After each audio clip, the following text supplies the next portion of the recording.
Welcome to Rubber Bellissimo at the Movies, where we explore all things cinema.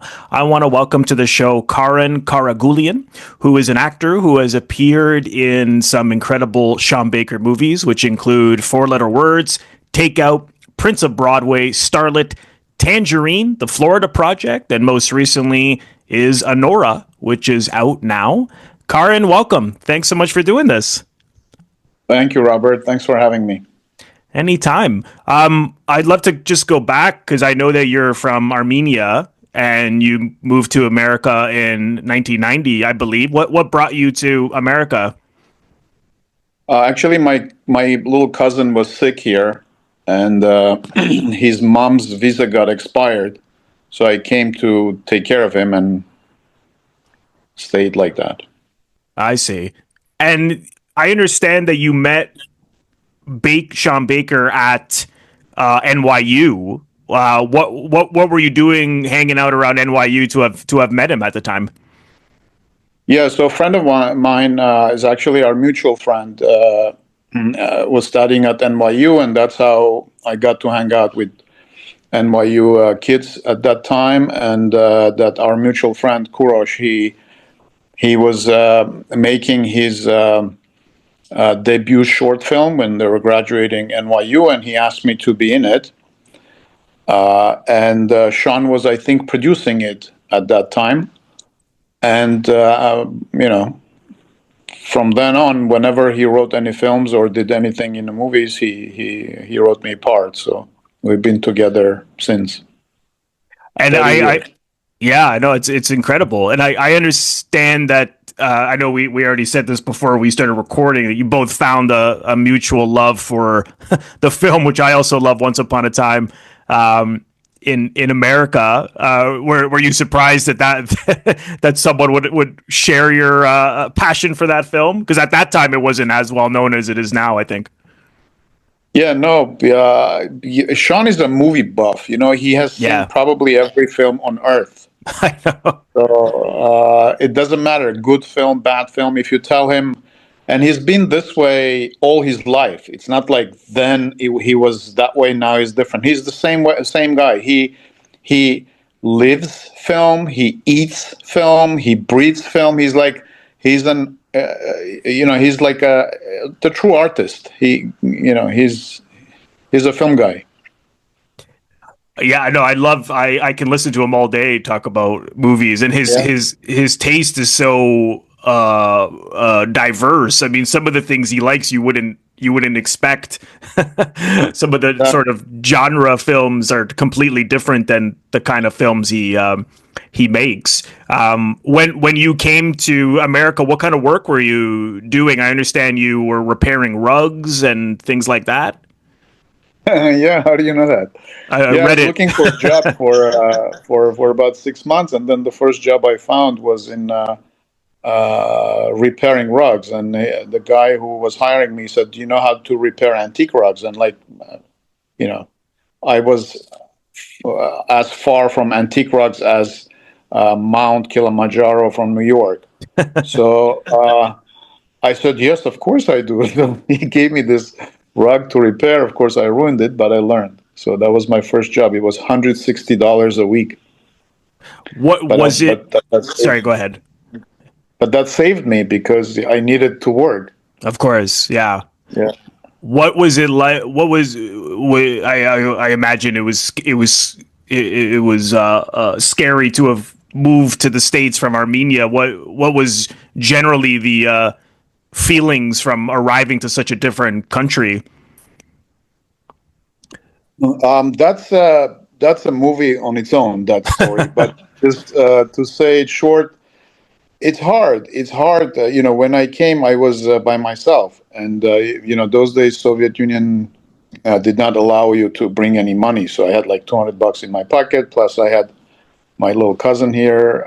So challenging, but the good thing is, right before coming here, I served in Soviet army. It was a tough 2 years, but it was a experience that they teach you how to survive. So those my survival skills from there helped me to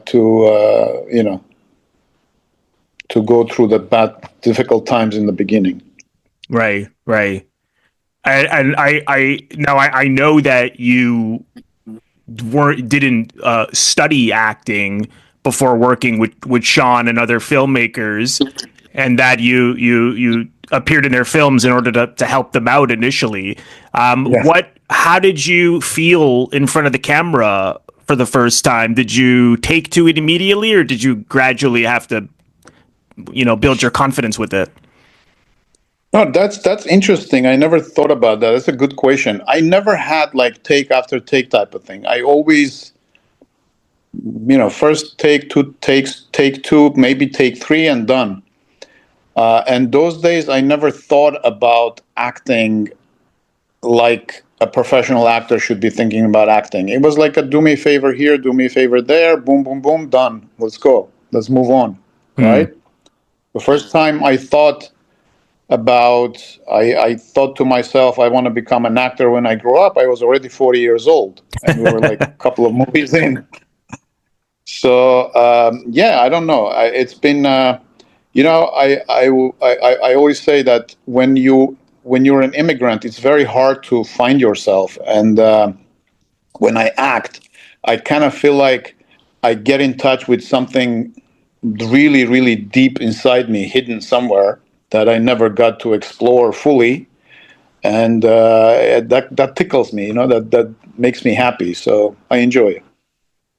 Well, I mean, I love all of your performances, and all of these characters are so interesting and similar in the sense that they're outsiders. Whether it's a Tangerine, the cab driver who is picking up transgender prostitutes, to the Starlet, your porn star agent, basically. And I love these parts, and you've played some scenes that I think would make a number of actors nervous to have to approach. I'm just curious, when Sean has approached you to play some of these characters, what was it like to just hear about what you're going to do? I mean, did any of these things make you nervous, or?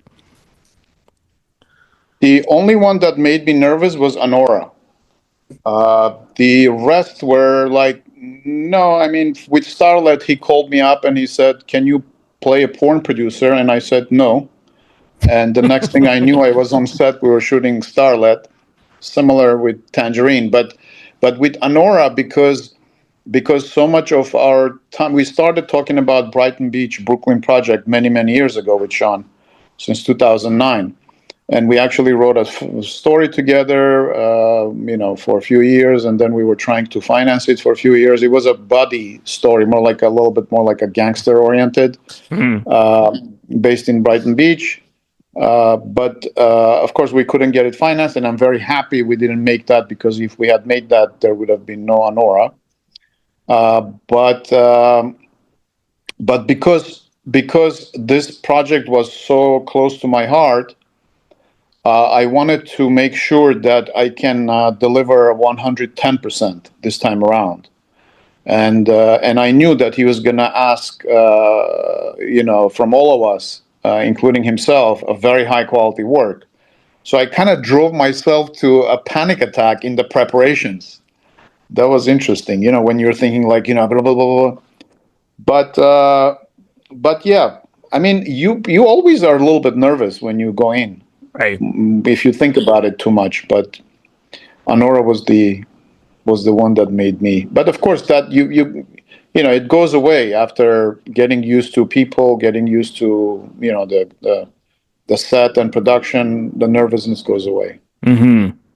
And no, I'm fascinated by the fact that Sean often uses non-professionals, people. I know he said it, what he considers street casting, like he would find people, and he gets these amazing performances out of people who have never acted before. Can you talk a little bit about how he directs actors, and does he have a general process, or is it different movie by movie, actor by actor?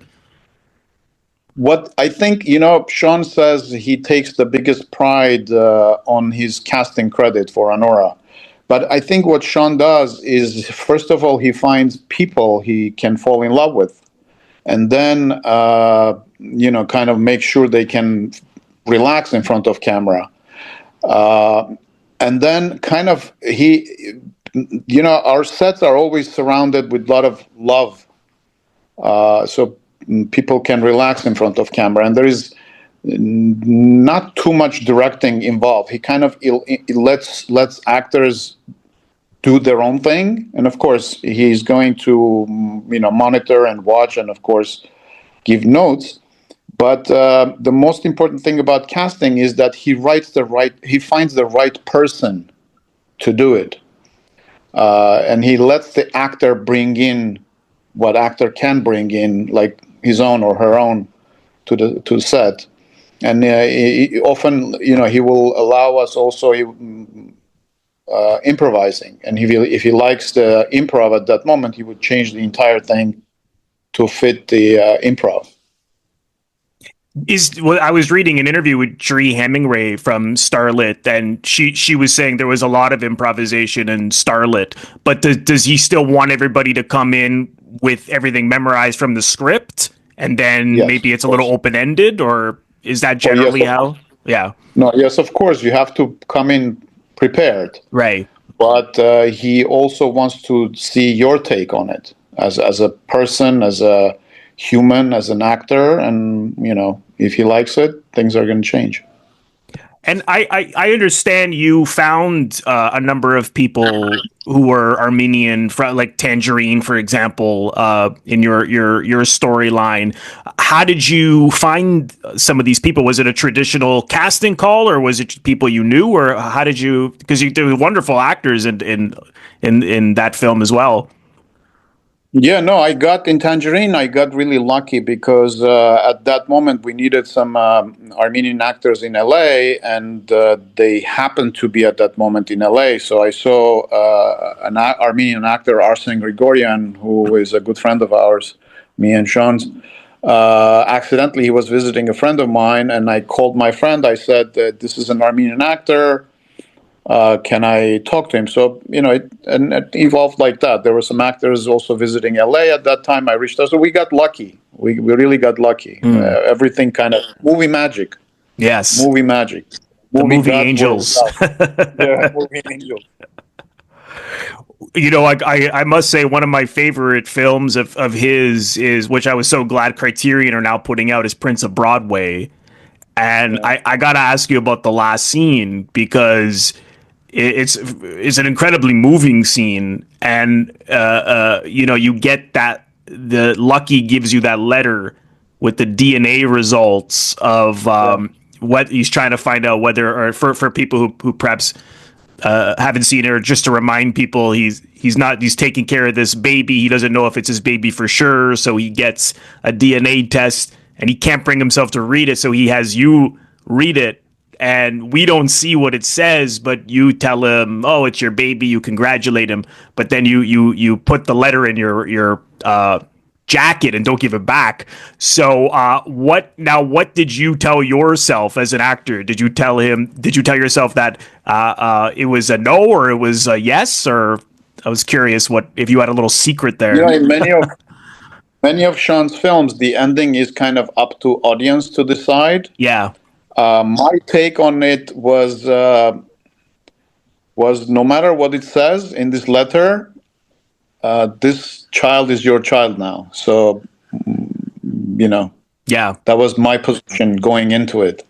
Yeah, that's perhaps what I suspected, and I love your. Your part is mysterious in that, and ambiguous, because you're there's with this woman who wants to leave you, but I couldn't help but wonder. I mean, my own take on it is Lucky has this baby, and I think that's getting maybe you starting to think of having your own child, and trying to get this woman to love you at all costs. Did you see it that way, in terms of how that baby sort of affected your character as well? Exactly. Yeah, my character in that movie is kind of losing his family or love line, and Lucky's gaining it. So my character, I think, is helping Lucky to make sure to that he gains a Yeah. family, because family is the most important thing in life. It's Hmm. you know Yeah, I love that movie, and that baby was so well behaved. How did they get, he barely was, how did they do he's now 19 years old. We had a reunion dinner Oh 2 months wow. ago. Yeah, he's taller than me. Oh God. Yeah. I was wondering, I'm like, hardly crying. I thought, and in a number of those scenes where people are screaming, and I thought, how did they get this baby? But it worked well.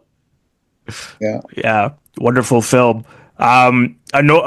I couldn't help but notice that when ANORA was shown at Cannes last year, and you got an 11-minute standing ovation, you look visibly moved. What Yeah. was that experience like after coming up with the idea with Sean so many years ago, and now seeing it at Cannes with such a great reaction? What was that like?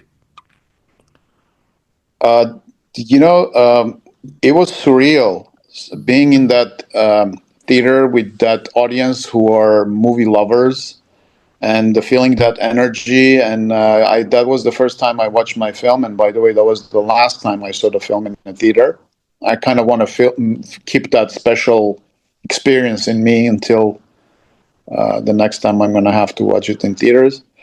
But it's unexplainable. That whole experience kind of catapulted me into clouds, and yeah, it was very moving, very touching. People loved it, and it was very important for us to put so much into this film and then receive the love.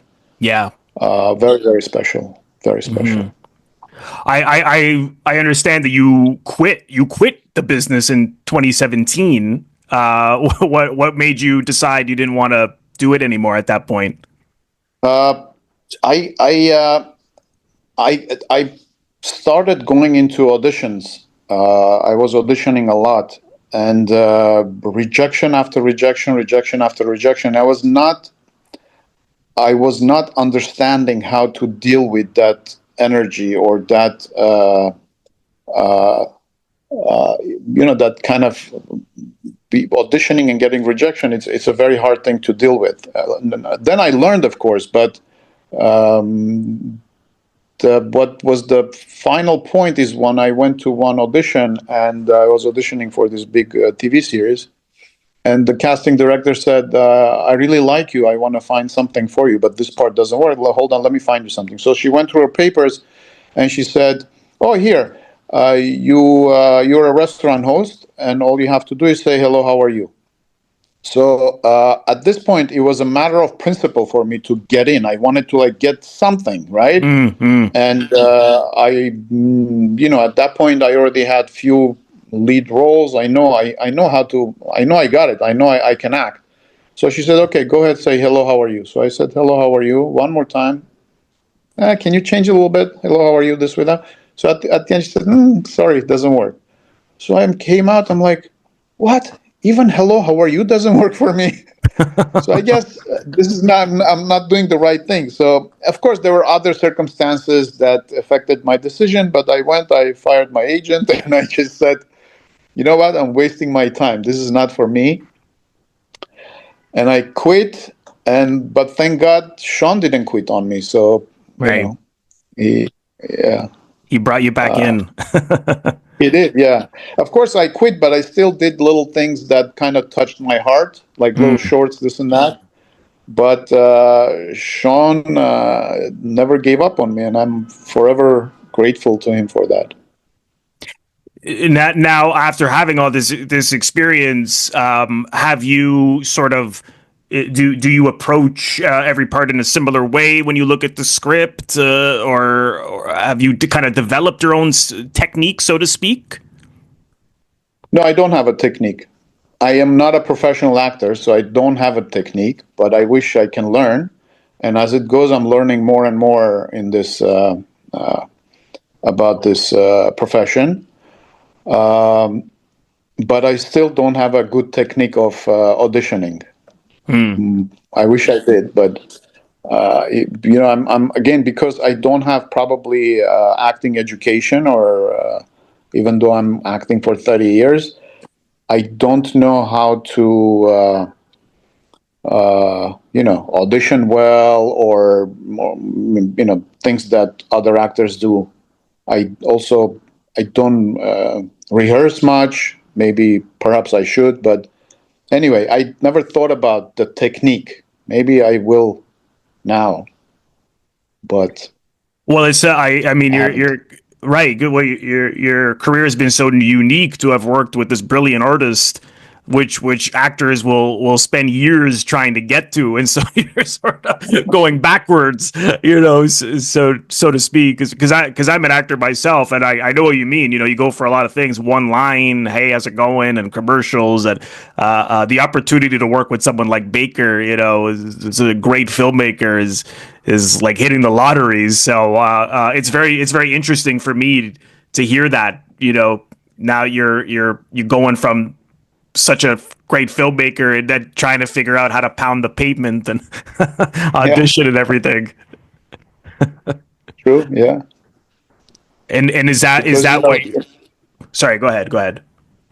the independent film does not pay bills, and Right. in this profession, if you want to pursue acting, it's very hard, because I have a big family, and we live in New York, so it's very hard to pursue that. But how do you pay the bills? Right. So you I have to now learn how to combine the two. We'll see. Let's see how it goes. What other things have you done over the years in between all these movies? I wrote a film with this Russian director. We wrote it together, actually. Her part is based on her life. My part was based on my life. We made that film. That was, quite successful. We had a good festival run. It got released in Russia. I played the lead there. Then I have done what I have done. I don't know. I have done a bunch of short films, things that touched my heart. And that's pretty much it. And also, 9 films with Sean. Mm, Again, I'm busy with my life. I have right. been. Now I'm taking it much more serious, of course. Right. And Right. of course, also what ANORA has done for me is it has allowed me to say no to Right. people now. So I have said a bunch of no's now so far. Yes. But of course, things are coming, and I'm happy. I just finished one film with this incredible writer director, and now I'm going to do another one next week. So, Oh, fantastic. yeah. That's great. Are you going to the Oscars? Yes, I am. Oh, fantastic. Yeah. That'll. Were you at the Golden Globes as well? Was that? Yeah, we were at the Golden Globes. In 2-3 weeks, I think we have SAG Awards. We're Oh, nominated. We nice, have nice. Spirit Awards. They actually nominated me for Spirit Awards. That's very, Oh, very proud. congratulations. And then right after that is Oscars. Great. Fantastic. Is there something in Sean's films that you feel run throughout them in terms of characters or themes that sort of you notice he consistently likes to explore? Well, one thing he consistently likes to explore is me, I guess. I'm in Yeah. every film, and in many of them, I play Armenian. Right. Of course, I play a Persian, but what he likes to explore mostly is, like, his way of filmmaking. He goes, finds a neighborhood he falls in love with, then he finds people he loves in the neighborhood and falls in love with their stories, and then Mm. tells the stories. Has been his approach in filmmaking so far. Let's see what he does next. Well, one thing I've noticed that he's characters who live on the margins. They're all looking for love in one way, shape, or form. and that need to be seen and to have a connection. I mean, so many of the films end that way, where someone is able to just ANORA as well. She's finally, after everything the way she was treated, this poor woman, is that everyone's so awful to her, and then the one guy one of your, I know he was he was nominated for an Oscar. So his name is escaping me. Yura Borisov. That's right, Igor. I mean, he really feels for her. He really sees her and for who she is, and you see that in the way Takeout ends, and Starlet, and Tangerine. I mean, all of them. There's these, and everyone is so selfish and often or behave badly. But I think to me, it's just these people that people never gave them much attention or love, but they're looking for it. There's some hope in the end, no matter what. Definitely. To me, ANORA has a very happy ending, and I'll tell you why. Often people say, "Oh, we cried at the end. We wish it was." She ends up with a guy who loves her. Yes, yes. Imagine if we all lived with people who loved us like the way he loves her. Yes, absolutely. Plus, that little ring is worth about $150,000. So it's not that bad. So True. you know what I mean? She came out winning. Yeah. So it's a wonderful film. Well, congratulations on all of your success with ANORA and everything else. And, we certainly look forward to what you do next, because you give such wonderful performances, and I know I'll be looking out for sure. Thank you so much, Robert. I appreciate it. Yeah. Well, thanks again for coming on. And I hope we could chat again sometime down the road. Anytime. Thanks for having me.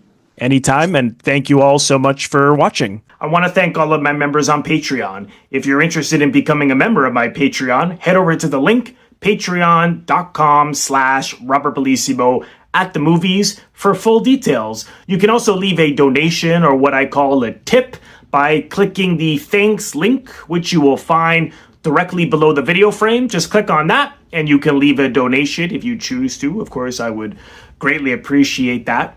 And lastly, if this is your first time here, please consider subscribing. It is absolutely free to do so. By pressing the Robert Bellissimo at the movie logo, you will see it floating above my head in the top left corner to your top left. In just a second, just click on that.